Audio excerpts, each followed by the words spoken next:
seen my love for you,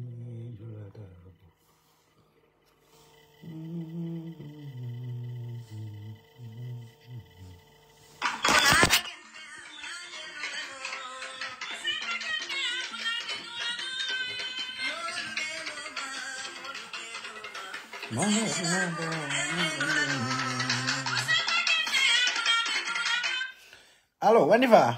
Yo, okay, Wandifa nana nangatenda kotake, you know? Okay, nangatenda, you know? Yeah. Please, I don't remember the program of Jive Galasia. Wandifa be join the sign. Okay, Wandifa be join the sign there. Wandifa. Yeah, you can come on. Ngatenda, you know? Yo. All right. So all ngatenda musical for Jane Wandifa kana. Wandifa be join the sign there.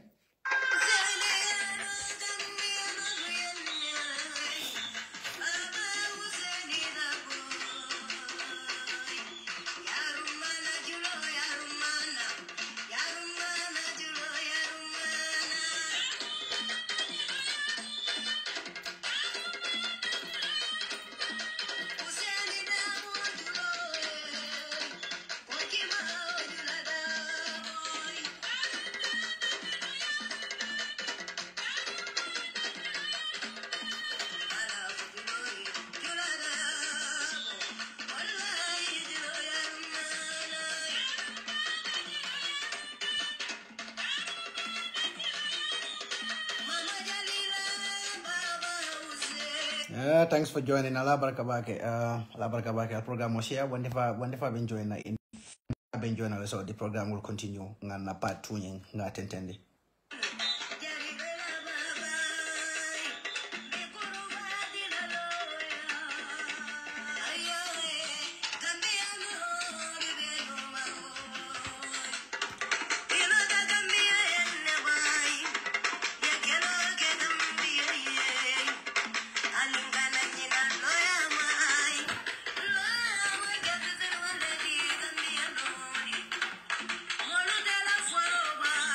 Yes, sir.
Yo, la barakabake. Wandifa been joining nanane, I believe. Tamila bake. I'm attending na part 2 la. Program of financial. Attending part 2 la. Nga bankola criminal jibe. Amaduba aning anyolo. Nganyul la criminal ya nga jibe. Sisla, habarkabake nge kontong. Kaya nge kontong, no? Malam fue la accommodation of booklet. Dengan tak booklet. Yeah, so alinga ajibe Amadou Ba nyajen kay ko notorious Amadou Ba mamira na politician kono mobije membe ko Amadou Ba be nyame Pare nata faham fana ko nyinamu dalilo ti meya sabo. Tumo meya lonko jamabe pawa sembo wato menna. Ningi ko katre fayo ya jamale ya win. Amadou Ba se wuling aita State House. Ako akara jamela kontong anaka teaming. Haning wotumo aya lonko katre fayo nying amuka fair. Bari ubemu ajikoleti nung among opportunity la sort nung to join Jame Pruka Jame enable to method those dragonial pains on the Gambian people. But kununga safaro menje kafoko aka Brikama Area Council I wolel kumande Pruka katela namola sotonya kata kafati Amadou Ba. Mosa foko luwa sambo nyintial but mune nyin kuwa nyin sambana commissioner be kekan local government commissioner be kekan commissioner man banfolo and wo commissioner ko local government la activities abawole beta kan ka jibe local government tamanyal be kekan nyadile mune lo ketaje kabrin 2018 up to 2023 ngamere ye wala fo nyeko monko commissioner la nafa mo walati wo commissioner bita kan amam banfolo ka Brikama Area Council kumandi ka foko wolete katatea purukata ka foye ko wolkila namo ni source of revenue jete ita abondate nyokodo ngamera ni Amadou Ba malosodo ning ay malosodo bawo kunu nyim president no fundita wato benda nim malobe je hormanta yati je ka je ko ka Gambia dimul hormanta ya na namu jolalu fuarolu victims olu ke hormanta ya Amadou Ba to fundita nyi reporto nyi kono ko jamela nin solo atale be sang ay sanjelle la wol masane afolo bari imagele bi a horomantango ako akata court le purukata republic Mustafa Dabo akata ka wala su court bari wala sabun ko nyin court nyin alkanal fango batandi fang Amadou Ba be nyin case nyin tala ka withdraw mota fala fanga withdraw wallahi nyin court case nyin Amadou Ba withdraw lale mota fala ko mon ka withdraw bawo nama withdraw ning Amadou Ba man nyin ta ka withdraw asakeno nyine be sunna pour ayta kaso kono nyin se keno sababote le pour ayta kaso kono bawo yajele mulbe pareni all the corrupt practices I menu beke in local government kabrabe minister of tourism I corrupt practices men beke ka bankola kenolta ke wafing jama fango beke ay wafing indiano lelma e jamal beke ay wafing moluma men fon mambo Gambia wol fele e bebe funding kan and people are giving evidence to Mustafa Dabo kaje ko munko Amadou Ba be tampun na nyame banko kam forever. This is why nyimolu adrate ko be la pour kato nyin sembodo.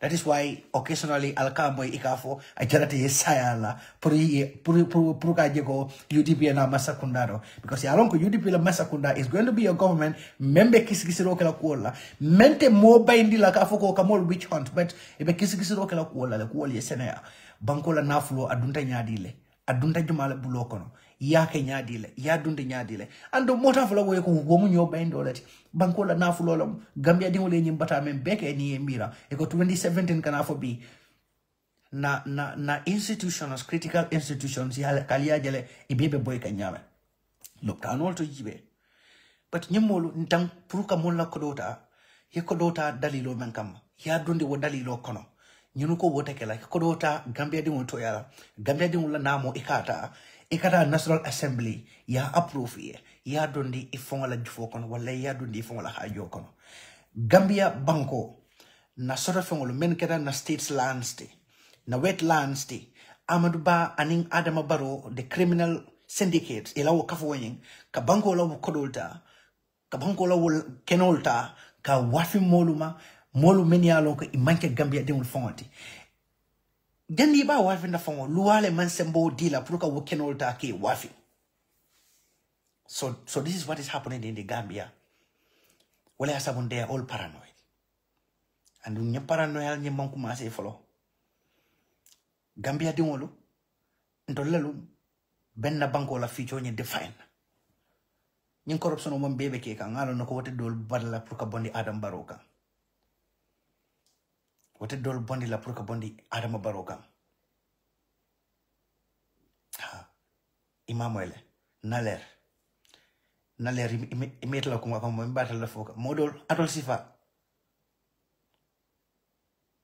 imagine so naler mbeatol sifal lella atol sifal hanning ayatra nunko Adama Barrow yaral fon la ko dal sunya atol sifal te bolakan alba fasa la kan emela ko mo yebe mem fokan malon fay mu kielti fay mu solati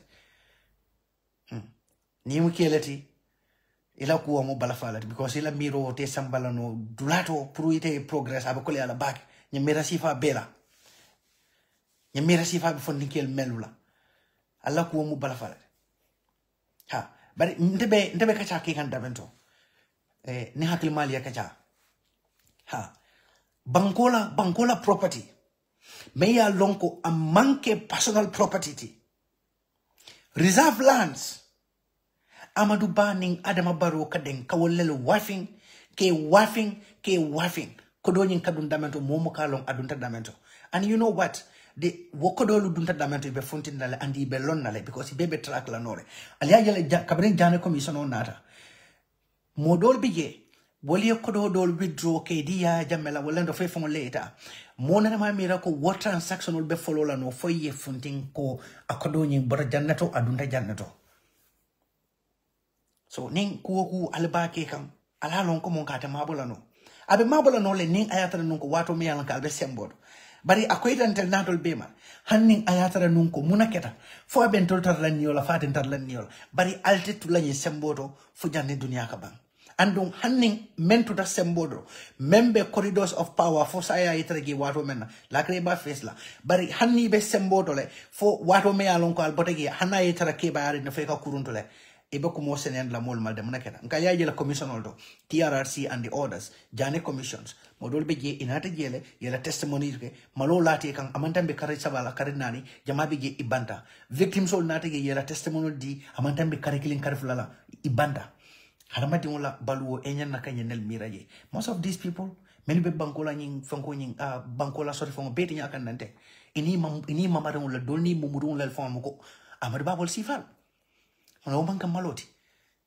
nyinke ba sifa Amadou Ba man na malosoro ako aka Brikama area council ka wolel kumandi abe amanke fende pour ibe Brikama area council ibe Brikama nkolu balle la development wala nyame sa fa ko West Coast nkolu balle development wala nyame because yankubaye nying fond ni media la council wala the ward councilors $1 million $1 million in 2025 last year was like $500,000. Nina mu problem oti nyino bala ning ayatra nunko Gambia dingul fongoli la banko kano han me yalon ko manke West Coast dingoti han me yalon ko yankuba dawe me la karro fong faye you would have stood kafu Amadou Ba ko almal kala ngolong molke na mo menjo ye nyaton ko so do menka na mo nyi marano aka na mo nyi murundi kam pour ete la dulalta ka develop atol ko development oti kala banko kan simply because atol malafi ko development o atol takela ninyu ni malo so gamera nyuni ye Brikama promise munela Brikama memu West Coast la central gamera nyunu ko be free wifi for sambala Brikama this was said in 2020 bimbe 2025 la kon wa free wifi jumala ka moy ali programme mo pamodula programme to la kununko Brikama la central roads many along they are the critical roads within Brikama wolu bebe dundi nyoko ne beti nyata. You wouldn't talk about some of these satellite villages many along Kebe Brikama Bala, West Coast region. Wala Martial be situation nyadi la kon. Council be dog wala pruka jeko kaw Martial da kaw barakandi. Musol your comfort. You're comfortable. Alko atekela.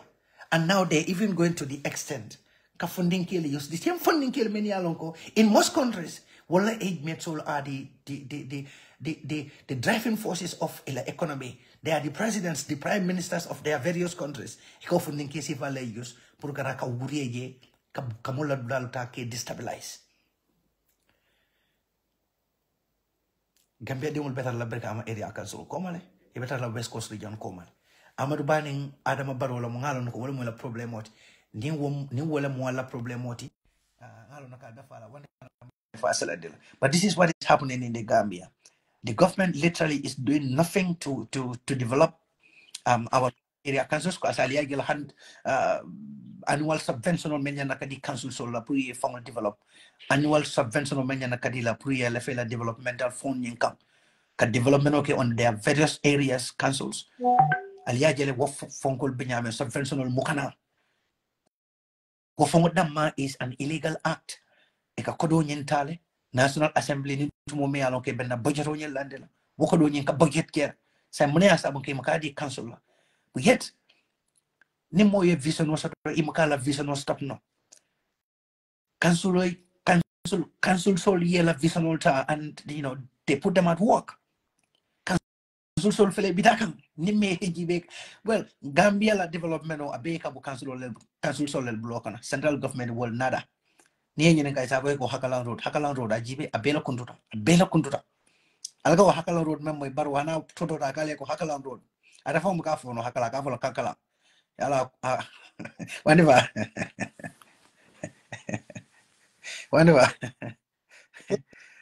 no hakalan na ko bugam bala faade hakalan kay mo ko abla je wala ya jame like all that's one of the oldest tricks in the book, exactly kan yesala no sense all sambake di mola yalo wala sambando la kiang last time kabendara li fola kiang kabendara li fola Gambia ngatara ye manole jurmanto laje ndolta mu ye bere wulongol la kan after ye ni mano mi ala ko ni seblo burga kan seblo ka podi na fo mari camera no ni be jimol to imagine ka bori fango ni manka camera no ni be wala kan ye wala jurmanto laje ko kana na mol nene wala 2021 bari imagine la kan fa man do so wala do ma ko photo berol mo la jama balal do. I think they need to consider que la berol ko la to wala mol ye ko ne berol la ñu da berol bon la mentation kabere football fi lo do la mom fu mo la sa resi lo kan namba connecting roads ye berol bon la bel do man bilay aveni comme ñu mol de bagasti imagine suma la be bi kam ngol ne kan kuna ba foge ko mina silol ñi ko wa do gula jalo ñu ñallel mata barinde mo ke la moy ñulla bondi fa akate kambala fa bagal sago west coast ngol ni wol ko be la moy la ñilla ngalo de modol be wol hanni baro e wol fon la ko dale suña wol bakar do fay la ne style ngo si fa lodne ya jela bari jame konante a ñinam bro konante a ñinam de na mangi konante a ñinde there is no reason for any vote for Barrow.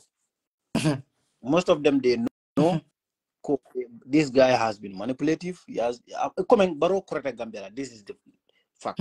Barrow Gambia lamang Gambia sambano, and most of them they know this, but because they don't like a certain character or a certain person, understand. They will just not vote for that person. They will not just vote for Barrow, but they will also make sure that this particular individual or party does not come to power. And everybody's I mean, it's a fact. It's factual in Gambia. So how do you remedy this? I mean, banko to incompetent people or buru, because Barrow benyame mobe al nako Barrow korte Gambia. This so Barrow killing masakunda every now and then they come out now. Mama Sabal also join them.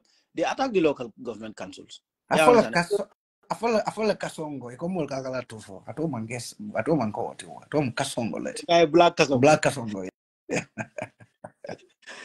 so but when if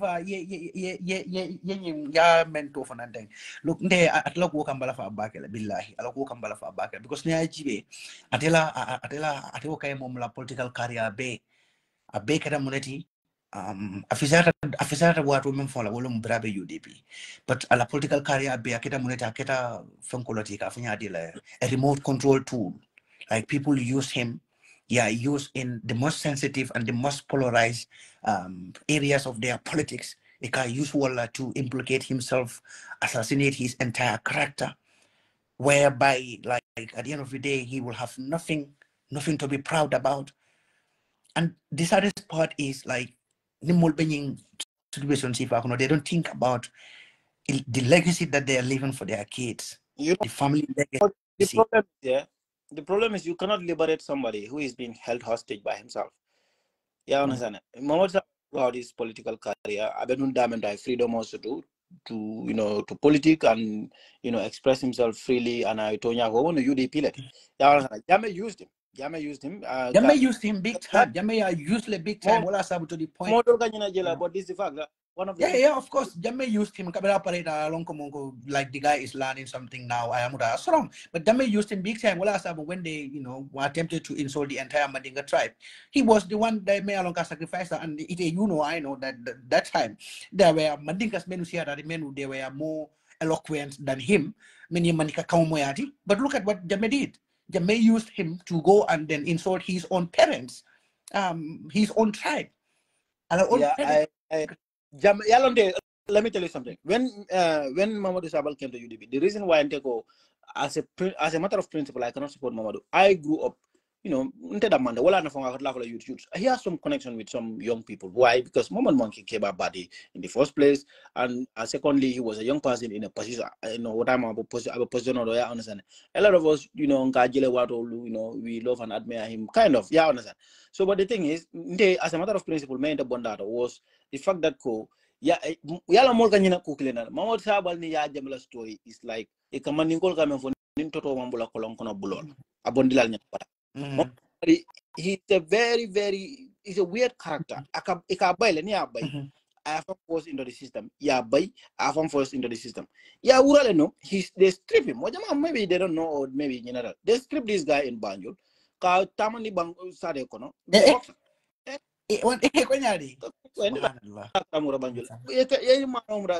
Yeah, strip Banjul. Yeah, understand. Ka tamani sade kono. I have been saying this. What happened this guy don't have any integrity or character. But you know, 3 years trip here.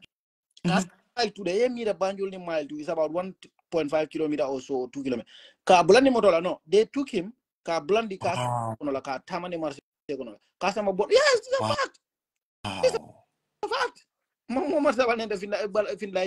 So wala sabu sabal tambita malu la le dolla wala tinna tambita malu la le godole ko neja fali ya welcome alma nyindong ñini rambo jata mais yalon ko filter gambe ko konen keso lo dabo tara dulal bedo kata kay high court ka petition ko ja ka fo e gambe ako gambe government by force rambo bondi ñil mo fulola forget these people, you can never rescue them. ñil mo fongol la prisoner la modi so bri o be ke sabali la ya ka duni ni banjil marché la ka sama ni bon road la ya on sane ka sama muna jarita wala ite mo bulana mo dola ya sama prison ni nyanda sama la prison an ngadi o nyama yo be kala you know what sabali did whatever you can't cage me dengan sabal lon kuma mallon pastor o kuma la I have always been interested in news and Gambian news kabire be Gambia I know ka fa fayeko di Gambia you can't cage me. So I feel he was always trying to fight to vindicate himself. You understand? I feel ko all level system ko men ka fight. But I saw mo ku kilenti. Memu ku kendeti wala nyinigo. Sabal ya jame ya use economic but sabal manke sungote membi ta yela ko do sunya masa kunda kono because naka ko no da rabanna ya. Ya abuko kenu am ninyindo so baraka wol jele anu fa mol be jele tonya mom kilo bare me kacal ibe mol jele gambe men ba fle ko sawal ba postuna warana de ofadi money amazon kata nyima daji gold ya wana sa so bari biriya bondi system mo kono instead of ay kalanka fanna malam fa man productive la bang fo amam barakala exactly he couldn't do it and I'm exposed amam barakala fenda fala bi to amam barakala because yalla mnekata yalla ndega lo muto ko nyima barakala wande fa yeku men be kenyna mol lotae ento fa do ko wala janne ndo do ngadi sente ma bakaton ki jande free sabali watu wati ni a prince dranga nte hani sudo folo mo ndeng nga kalam tande so wole so bari ngalo damdo ko nyin amam baraka ay kuma kan hol menu for you know sometimes ninga na akif kono jibe jam and I can tell you this sabari kabring 2018 ata UDP billahi wallahi yalo ni ganyu fo na ke bay nga ko ni lafta me ne ngumande drum kabrin 2018 ata UDP sabali diamu ke as long as ala daily updates long ay diamu ke abe fel catalog rinjang hani audio ke ngamankanam billahi wallahi tallahi including political podium so I mem befo hani killing ngamankanam so last time no dola ka funyo ko maybe iebe ka funyo kan bang pro work stream every Friday because that last time no kuma say no Fridays la mun kala audio aka Friday fa ngaka audio ke bake ya wada mo no kabo wadi follow no Friday kala audio play so atara jumale akai ko bede you know malafi UDP hanu kuma kilinga for UDP ma you know ka fo yen na fongol bule kaina you can share ila platform mode kai ti nyala mat so bari sabalo audio ni mo moy world cup nyoka moro abeta la 16 hours lal yalo wo ni me wala boy aske no ni wasta raga play la kya basa unal bari And mo dan to yeah, a political career kono, yeah. That was the only time that Sabal was at liberty. When he was with Jame, he had to please Jame. He had no other option. And also the technocrats men Aikelo Wilindi Kama, Dindia Sotogele, he could not win that fight. Yeah, understand? Aning deep state level nyola temalong ati amerako Gambia masakunda starta danta ya jambela. It was not that. Wolat nante amaka come I don't have any fiber in me that is defending Barrow.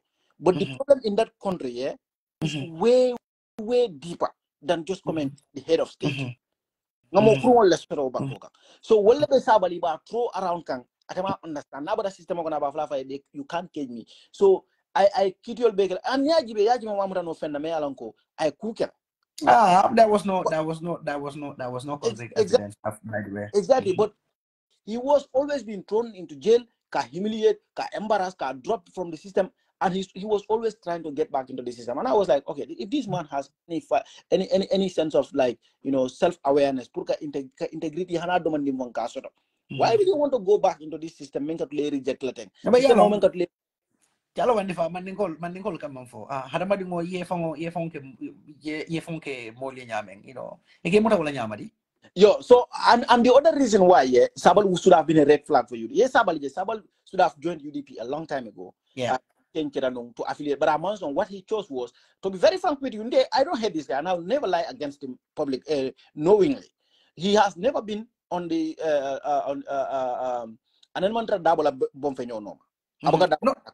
No, Sabali attempted to join NPP. Sabal was part of NPP how to call it Barrow Youth Movement, if you remember. Yeah, Samba lumen many are Samba nteni wala kakacha wal muntala kebalti many are Samba ala 4-star ka Samba kamang kunda. Broda esa mbeta kandere malong foi mang fangoje ngela fango accept ka Samba man kamang kunda because many they believe Sabal was publicly Sabal alma mantra into family ko nari Sabal was educated from our covers na masakunda la karan. Exactly, government scholarship, yes. So, that's true. From that, dol comment hakliba dol ko regardless, men kita ya jemeta ma al nga nyinta nga use ay ma ko you know he's a Gambian. So wole mentality le so when he went there ndabata kalamal. So nde wala na ngalon muna na UDP. I knew that 110% femon feeling damaje because nalon neko this guy was going into NPP. Biratara wala meetings all with Barrow. The problem that he encountered was this useless, uneducated drummers. Men we Barrow no. Chance dia. Because they feel threatened. Exactly. And give it to the guy, he's educated. So these people they felt threatened and they never did. But atema men fanalo, era walatina, there's a mole man killing. Iman sidinja yaudunda sidinja nena compilation of dolke namina na delete le o abe bantaba. But nena compilation of dolke sidinja took up to at least a minimum of 3 appearances in public. Meya lonko akatara bularing atondi dusano le noma. Yeah, what more bulbafla dusano. When CD wanted to get in, CD apparently dusano no. Imagine la audio do findita no. CD akavo aka dusano la telefono chika. Akavo hello, honorable muye wahde doko call sikana. Honorable CD wala tomo. Yeah, understand. CD nyol mo sifal dege kamol dekila. Akafanga tale ka nguluma tale. Samoro ne dogo. Yeah, understand. CD wala and even up interview doke. Interview fla though I remember I was with Haruna, I think though was with Kerfatu, Malon do animinto. So your interview will fanakele mealanko. Sirinjai will accept the fact that ko do be kelaji nyaron ko nim ko betele atabetaraje. But whenever he has the opportunity, he comes aka make sure he uses best. I utilize. Sidia bodo motene. Sa imaje bi munatene atene dusano molka jumal to ba. Jumale pala. Ndola nyi danga tolo sidinjai yeke bekane wandifa let's go to atondile Amaduba. Yeah, but you know what so, I want to play the devil's advocate here, you know. Okay, controversy will follow me. I want us to like have a thought-provoking conversation about something. Yeah, understand? Okay. Yeah, just nothing real, just hypothetical. I'll just want to alert you about that. Okay. So no problem. Then nyinga chabe dia labake boda isa fanam batra kan ke join nang ba ad kan, but it seems malo for network long from the side long among allow back flow. But what is gonna do? Yeah, exactly. You make app on close like completely, and you send a fresh request. Near request that among you close the app completely, you come back fresh. Okay, so but maybe it's a Facebook on close completely. Then after in our Facebook or yellow cook by request and send for the camera. But it's a from quality. I don't need a quality. I don't need wonderful. Let's look at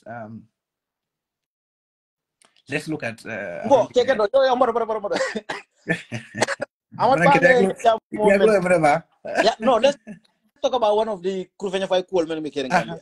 Yalanko ecological menu lota Gambia. O ecolo ba kekendo billah wallahi talan like Gambia ko sike nya kasi kula. Nyule ecological ecological lo with millions of dollars. Ya understand? Wo lojol le tata bring audit futatema, lojol mute ka kilin mala. Can you believe that? Wonderful. Amad ecology. So these ecologists here, they are like young West. I don't even know. And I think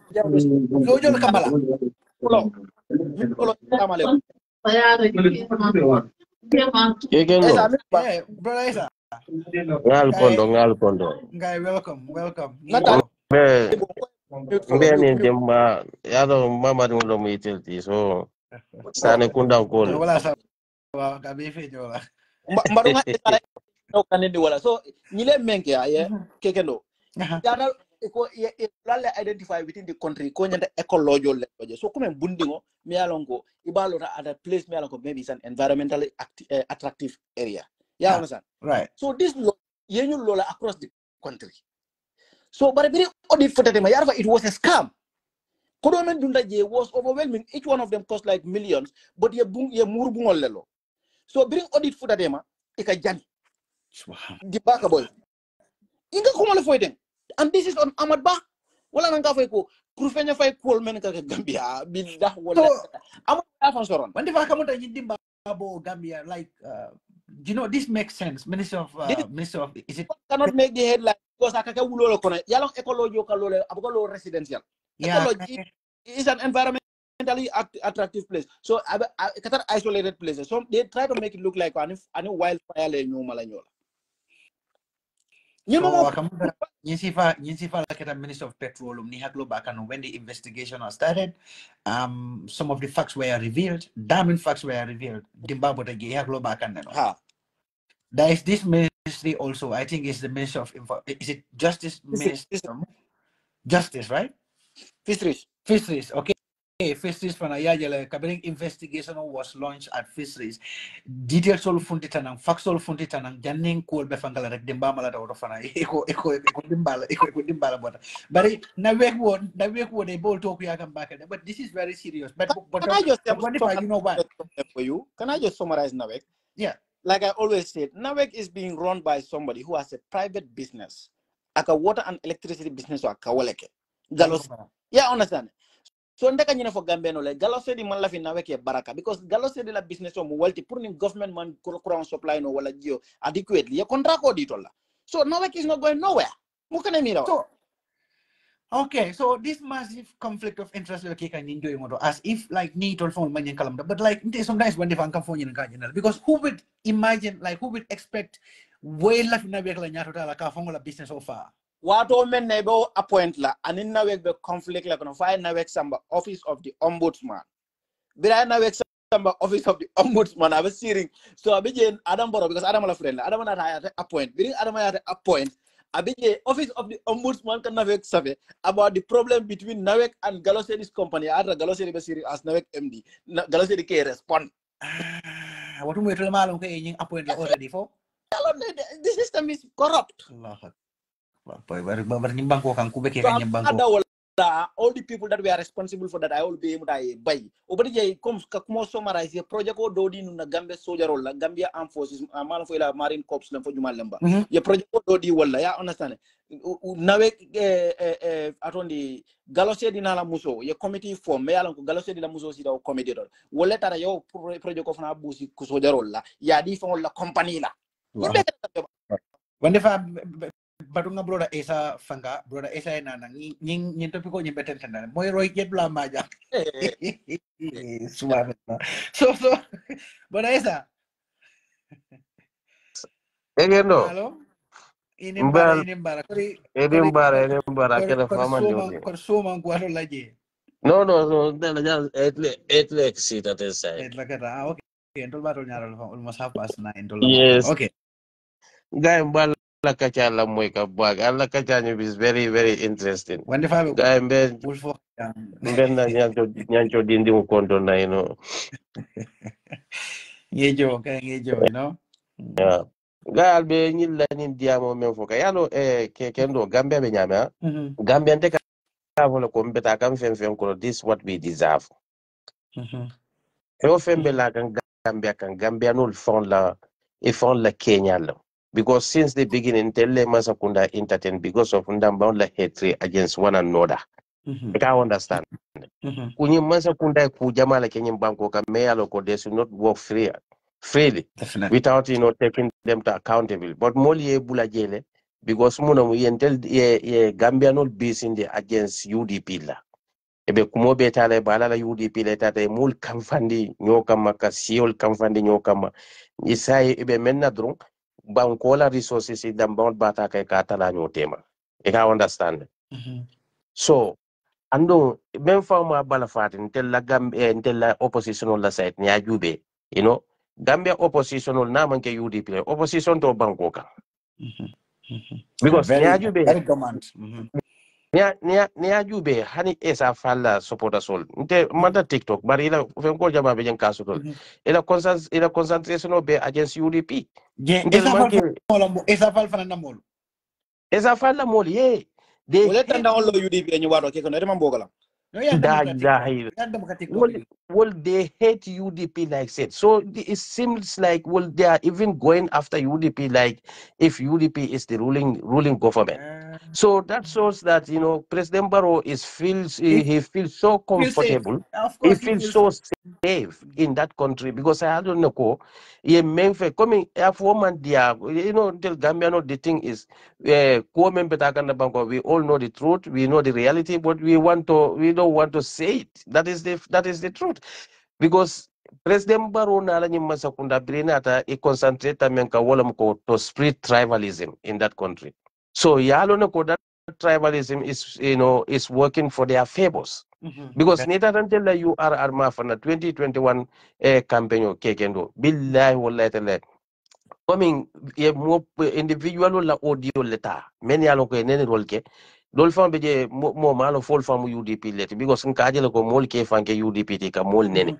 o individual audio li yol leta e kata kadun sara kullo la korda kono from house to house ka nyita ndile kali aje mandin kol kamen falima imagine a sitting government. So this is the reason why nitarantela you are arma fanna ni si kono member like sarakulo ni order si thing amanke beti but majority they hate UDP because it in fact it can mean for la mole comme Gambia no ne afonya akandimi but yalo banko ni illiterate o siata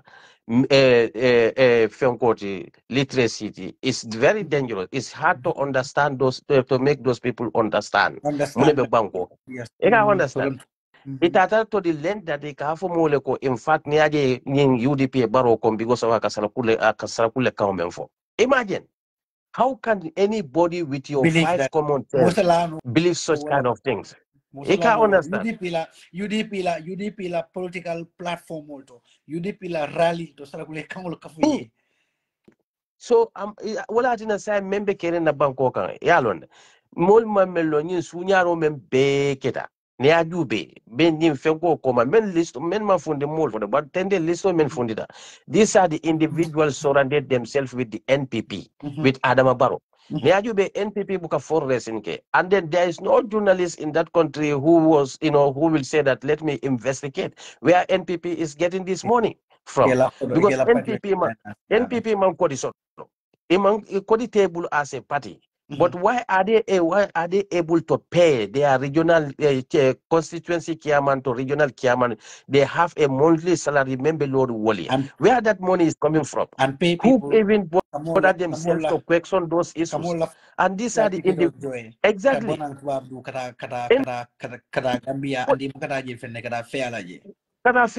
Where are they getting that money? Wokodo nyim baby boka njoma lebulu. One of these mafia many alonko they call themselves businessmen. One lebe NPP sponsor ka. Mafia lebe la party in sponsor ka many alonko they are very close associate to the President Barrow. Ekana bankola state resources ikachika kadi wo mola. So wo mol in return wolle bulobe NPP koto. NPP niaje mol kata ni mo sound drug kabo UDP do kaje ko ka moto sai kadiala. Ibe korda chikala badila. I can 100% tell you that there are lot of NPP supporters during Musa Drabela ministry. Ye Musa Drabela, that man is very wicked. Ndena be able to area kilona. Be able to sandule. You can understand. That man is one of the most wicked minister Adama Barola government kon. Yaje ni land deal problem o be a beket ala on the ministry. NPP supporters so beje many alo ngelo individual musadra me korda kundu kadila based on nothing. Na menke kafodro eka NPP le fasa. Support. Ngo brother Esa be kun la ni jor. Wonderful brother Esa edula dol majam. Very important. Nyimma feyal men yalon kebe Adam Barrow no ka wandefa. Look, yajale criminology kan yina foko white brush and wandefa. Ye any society ye. Ala mol men yalon ko wollel fangol be mol fakan. Wollel be corruption o ke kan abanko nyinka. E kamneke e ke fang cover aning philanthropic activities so la pour ka mol la sympathy buy in advance. E ka mol la pro fanko nying sympathy nying kata kasang. Literally ikase bulo konole because ning ayata nung ko le kido dundi pour kido ne dundi banko kay ko la wafi mesal fe so bo kidi kilo nyi wala kana ka gamol ka wala use ka mol fa but ayata re tol ilo kidi wafo nyin kono ye karamolo atoli ye daral wali ye alla ka dam ka folo be nawetanu kelaje ni wato me yalon ko la wo criminal ko nyin afondita banta drug immediately atul mo kilimul media mo kay batol lel fakan atul lel kafunti nan kanake support wandefa ni jongo jibe like this is very dangerous and you never can Gambia bro as I remember like we have seen a lot of these kinds of things and most of the times even ilawo clandestine dangerous businesses ning wato me ko multara ya ko nyinta ya fundindi banda femuka kela jale fela be join ka no join the podcast this time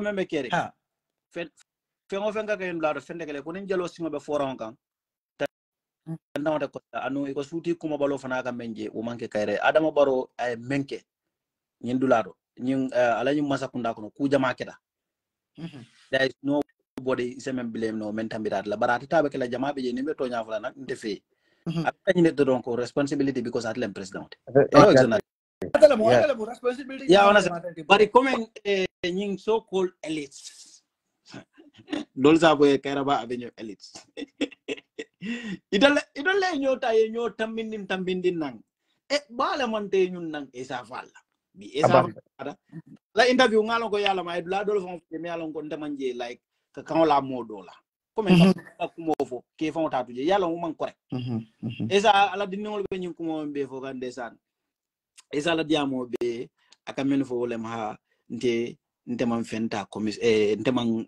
commission to man do ko ke tiarasi pour yenjo e kan dejo 100,000 dala 100,000 pour na transport because na business ol ben jana dula to bodan kono jana to di Senegal pour nkatano Senegal nkana akola te 100,000 ta akala business aka hani lawyer ya fo international te jamal president men be defend jama bi jabe mo pro bonol di including Sefal Isam Gaddafi bantengal nako aka même fo moli only one side Yes. Wande fa me kundu. Yajente, I Jali don't mbeta hate kuoto. human. Jali mbeta kuoto la bari ni fungo ka funyelo konte tala no. So maybe Okay. Commente ya. Mhm. Mbuka adamadu hate. Mhm. I don't comment ni monkey masakunda. I don't even want to waste my time talking about my fellow opposition. But one thing esa fale do ko menke tiara say I really appreciate it. But one thing I don't adamadu mobe buka like no. One day what I don't like about esa fale wala muko. A human beings many are you talk about more. You talk more about yourself. Trying to Esafal ne yala diamol jube man la, I did this, what I earn. So it's like he have this capitalist mentality. You can understand. This capitalist mentality, wolomko, I achieve something what the others don't. Come I may achieve for mala catholity, and they trying to belittle the people, many alok wol masoto. You can understand. Atela ko be ka besa phone ka man like adama baro be mbulu nyamendo because be atele afanke atele ko beke. You can understand. But inte coming for the na fellow opposition will make a problem.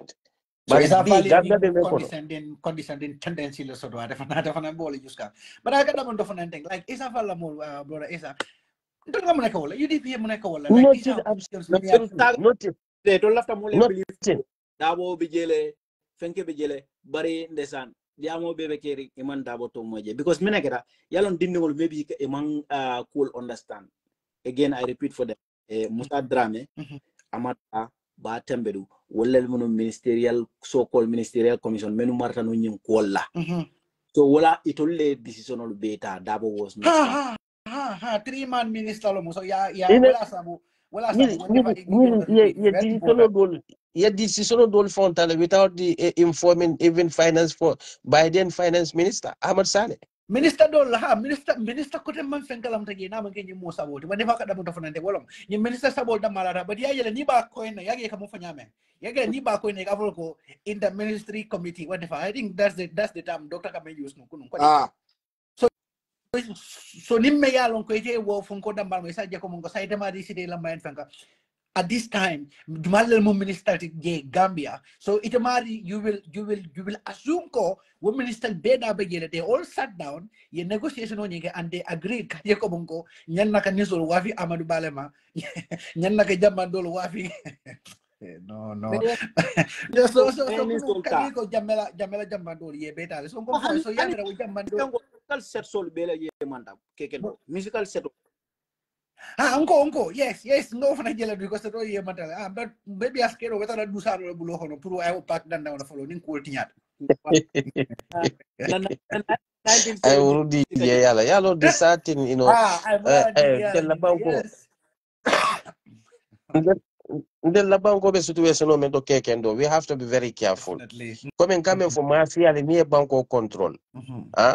Nil al sabab jube jana atodo Somalia. Area control why a difficulty masakunda bulu to defeat those people because even kuria membela many bela sorandin if ka wolle bribe sate mol misirol jame on ka wolle sponsor you see niaju be the same situation Gambia be wala kono bi ko amte bukala fun ka modol to ko komi jamu UDP million but one thing so even na dino kono bi these mafias have control over them because munamu ila charity organization niaju be bi ila TV do be ka fo men for malo QSTV lam Quran was Sunna TV that is Abubakar Jawara who sponsored that TV Adi yo Abubakar Jawara le TV I sponsor also so fana nga jele num fango aka ngamera ay dara dole fana sponsor nu ngani na exactly 𝒂𝒄𝒄𝒏 no I was like for you know malong member caring but along the society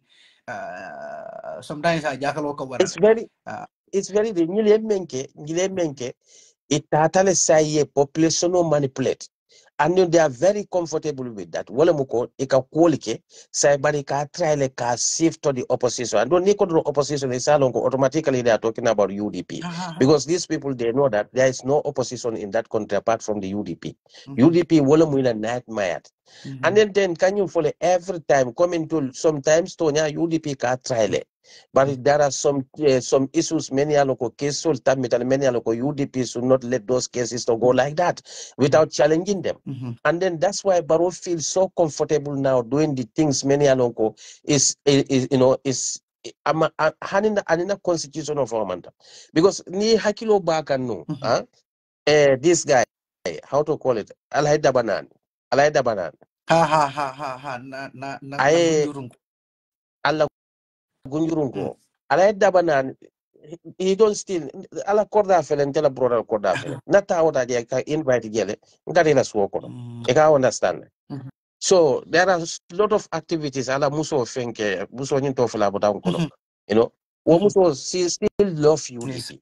But niaje ngani cause that because alai dabanan President Barrow during presidential campaign malo for kunjurla for jamburla meeting kako. There are criminals. Many alonko they are working with the oppositions. A sitting president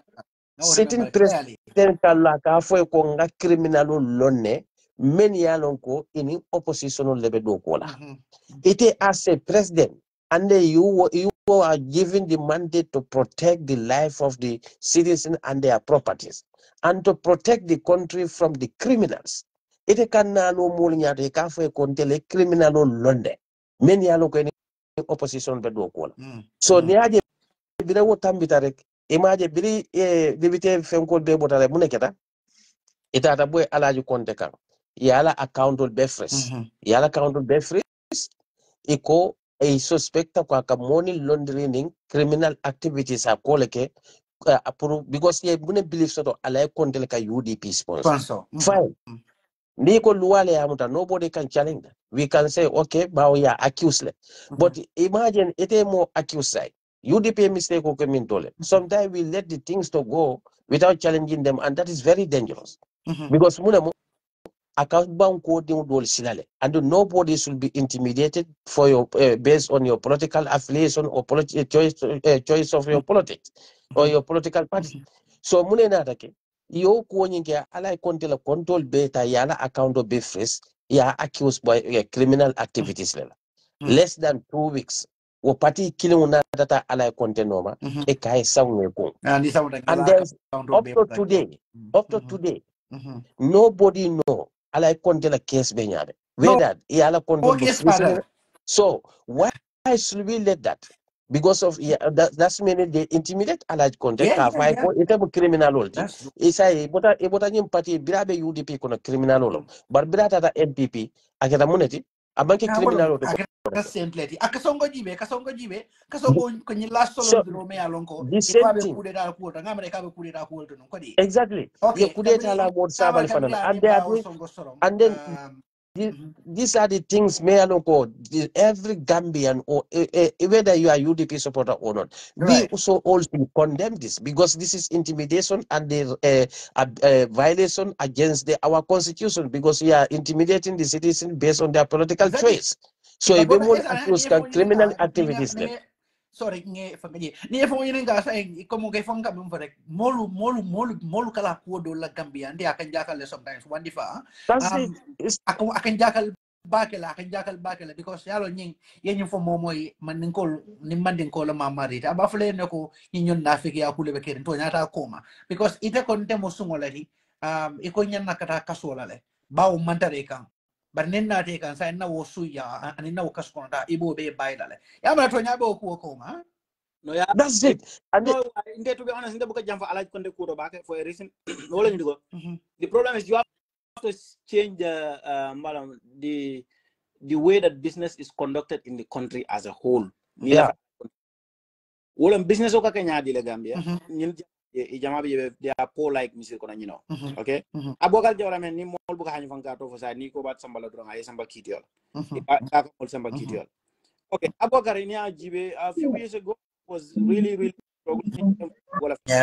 definitely so then na bankola mineral resources many along ko lebe combo malo is it sanyang o gunjuro kenyol to lato you understand like all the coastal area hook up them coastal area but na businessman on nim bank tema sa ka wolda fanan jibe ine ñol tema mo neka tamaji jama bi je ka money laundry because jama bi je comme ngam fo misiri kono ñu no le ke kendo tele fenso do jama di kanyul me fo ñu multimillionaire men be 25,000 all di ka mo la individually because e kata men ke kata bank le ka criminal act lege they go and take loans many yalan ko they know that they are never going to pay them they agree with the banks to just dismantle the papers e kanya they take loans knowing very well that they will not pay and men ka loan fa ndira wol kal na ko ñu tanye jono la ya understand they milk the system in a way that me along this has been happening since ya jambe days woman ke beat so every one of them is involved in one criminal activity or the other one angle or the other bela mamanke alaji konte da mat so this is how business is conducted but near more long the right people you know the connection you know the system this is how business works in the Gambia there are several cases of instances men go kata bank loan ta ya understand you just agree with them maybe they give you 10 million you keep the 5 you give the 5 to the guy kaito be yema nyinka Gambia so that may not be exactly bakala nyamembi but they have their own way of doing things they take money they don't end up paying them you understand so every business all of these business people are at some point must have okay karimu criminal but Ahmad Ba for example Ahmad Ba criminal act menke way wala kena mata ni eco logis what if I fall logis ya understand ecologist mu ka janile damba sabal bu sungole tegendo me alon ko watu jani balu kunda batu ngal bulante la jam fitiro sitale ande be konjona kala moy woto thank you so much thank you yeah so dama sabal fana agriculture right similar scam lebe alon ko ni ngol menu ñing agriculture project kol men labantan nala beneficiaries funding kele menu bo banko ke left agriculture kele wol buka sem mo soto no mol men tol ni mol men ñolo ya ko do ñi yabe suña ñoko mol kare kan lol ni project proposal wala submit to la ni video ya they give yes bro we have evidence of this damba sabal wala nan kay ko damba anka wujjo I think that samba kitel ando to nyalo ñente wandi fa ya moy le bi fa be news la moy kan Benyus la moy kan sadly kabrin 2024 kabrin 2023 2024 groundnut season sama do kulal be kere men yalan ko hani bi mera tiya ko do nyon soto wandi fa bi fa nga moy ki baro bi fa ye fa interview wol fa be diamu kan 2023 season email ko do soto but this is the same government and where the masawala traje kayta dila ko mon ko ye was subsidized le and in fact they have increased the prices of the products the groundnut manda woda mala ye force le pour ye la kodol ta through chew money okay and okay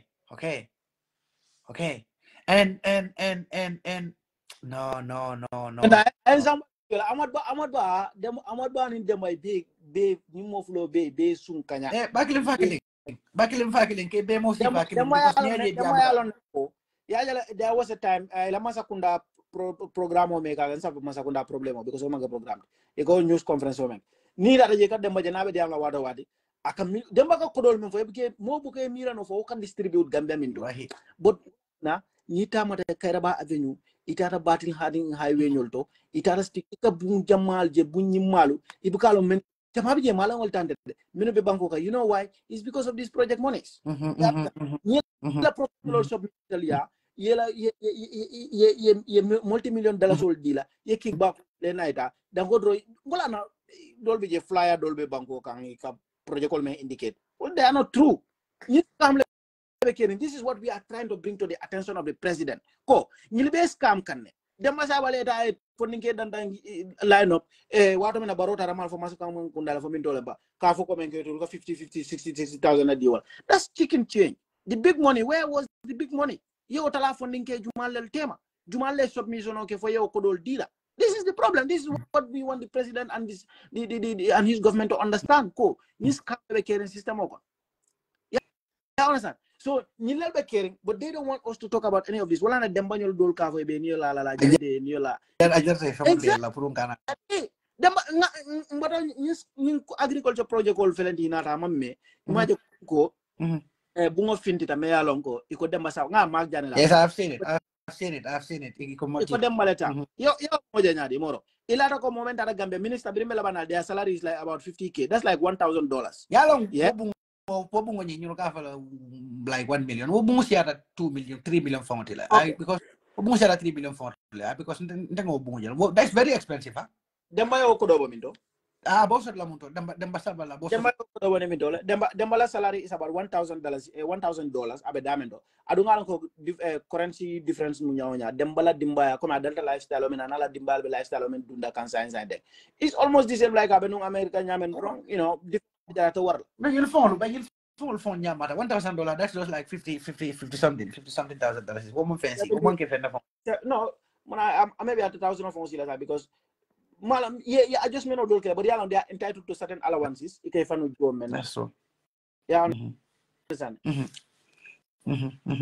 wandifa balafa watla bakala diamo siada bari ngamera be kachanying ba dana jana do mani is almost 10 o'clock until la side sama of course mid afternoon ne bari I have to do certain things for now yeah rundile ngamara chapter dol be jela nyanna ka min la funkul complete ngol promise la ngoy ko mbay ila funkul complete la bile la alo ne mol complete ne mol complete ndambo la non konta sino la no fa do I know no wala from because for pressing cool you know I want to watch the Champions League game okay go for be kere ne bi ko di yeah okay bilam but you know Barcelona from like game of la cita Barcelona ta sida woto ita kay mo be rebla la fana bo fere to jibela while somebody nying samba nyola you know ngay ko di yes fana bo fankala wo so but man thanks man nying ngalo mem nakela dem pare kulale one of these days probably weekend because Tuesday fana maybe say enjoy Tuesday ning dinkilim buffalo binala lan songon ke anin ke ba sabale filla ning Tuesday men kana so mbere ko so mbe fon ko senne belin ko senne na ne awan basta belin ko senne na lan songo binala ka adamo kumandi ka fay adamo na problem yes okay so ala baraka bake nakachanying na dandi jannatu bi be ngafa nyame ni wandi fa ba katala nga rek meno ke kanana ka fanko ke ka kul kacha kuke hopefully this kind of discussion a bit tentenale sometimes haka beti aji bakel so bari ngal be kontong alla time wala alla jibero la with all the shares ali menga program wala nga appreciate bakel ala baraka bake Tuesday nyin talado men kana ning ala sonda better la be program kala jang ning onkul lan sonkonke aning senior comrade keba sabali menna marathon program wonyin kala langul lanson konke of all people a better la platform wonyin to janne atul be lallon ne wolum fana safo adama e membe kere yalo momoy adama barolong lanson ko le adama barolong mo bet yo so ning lambina la jallu menna wo diamo de siala bari ning nga confirm officially fana mbe fly yende dala le pour ka mo be notify time wala aba commencer la time mo na Gambia la time aning Central European time ka mo be informal aning alson ala baraka wake ala ma sudo to di ala so ko dando la ma fa almost 10 o'clock sudo fo lunkoteng ning ala sonda ala baraka